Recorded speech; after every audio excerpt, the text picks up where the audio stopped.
अस्सलाम वालेकुम प्यारे बच्चों, तीसरी जमात उर्दू की किताब बिस्मिल्लाहिर्रहमानिर्रहीम सबक नंबर 11 कहना बड़ों का मानो। आज हम इसकी मश्क करेंगे। अल्फाज मायने: ज़िल्लत, रुसवाई, अजीज़ों, दोस्तों, सदमा, दुख, दुश्वार, मुश्किल, खबर, आगाही या फिर पता। इन सवालात के मुख्तसर जवाबात लिखें। सवाल नंबर 1 है हमारा, माँ बाप और उस्ताद की रोक टोक नेमत क्यों है? जवाब है, माँ बाप और उस्ताद खुदा की रहमत हैं, वो हमारे लिए बेहतर सोचते हैं, इसलिए उनकी रोक टोक हमारे हक़ में नेमत है। जवाब सवाल नंबर 2, बड़ाई पाने के लिए क्या करना चाहिए? बड़ाई पाने के लिए बड़ों का कहना मानना चाहिए।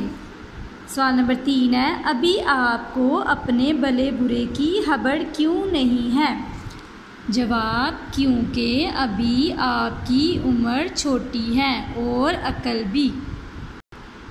सवाल नंबर हमारा 2 है, इन अल्फाज की मदद से मिसरे मुकम्मल करें।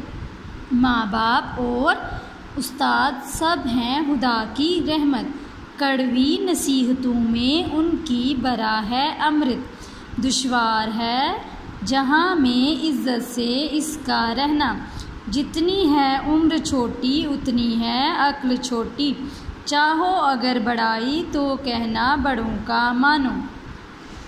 सवाल नंबर हमारा 4 है, इन अल्फाज के हरूफ अलग अलग करें। ठीक है, ये हमें अल्फाज दिएंगे, इसके हमने हरूफ अलग अलग करके लिखने हैं। सवाल नंबर 5 है, दिए गए अल्फाज के मुतज़ाद लिखें। अल्फाज मुतज़ाद, ठीक है, मुतज़ाद किसे कहते हैं? उल्ट को। बुरा, अच्छा, छोटी, बड़ी, हल्का, भारी, खट्टा, मीठा, ज़मीन, आसमान।